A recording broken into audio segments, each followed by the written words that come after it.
के शहीदों का रंग लाया है, लहू वतन के शहीदों का रंग लाया है, उछल रहा है जमाने में नाम आजादी।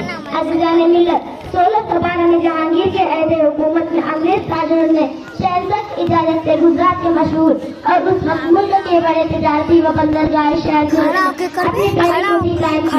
इस तरह ईस्ट इंडिया कंपनी लगा। जब ही उनको तजारत में कामयाबी हासिल हुई और धीरे धीरे अंग्रेजों की तजारत दूसरे शहरों तक फैल गई।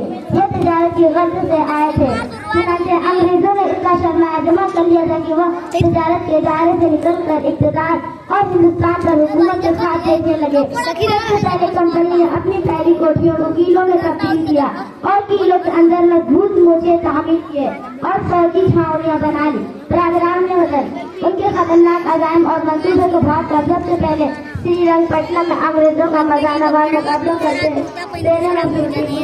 मुल्क के लिए अपनी जान कुर्बान कर दी और अंग्रेज ने सुल्तान की लाश के पास खड़ा होकर फतेह मुकर्रर से चीख उठाया कि आज से हिंदुस्तान हमारा है। मेरे प्यारे दोस्तों, कौम और वतन के दुश्मनों को ललकारने वाला कोई मुजाहिद न रहा जिसके पास दारुल सल्तनत पर दुश्मनों का मुकम्मल कब्जा हो गया। मैं इस शेर के साथ अपनी तकरीर को खत्म करती हूँ कि अपनी आज़ादी को हम हरगिज़ मिटा सकते नहीं, अपनी आज़ादी को रखते नहीं, सर कटा सकते हैं लेकिन सर झुका सकते नहीं। अस्सलाम।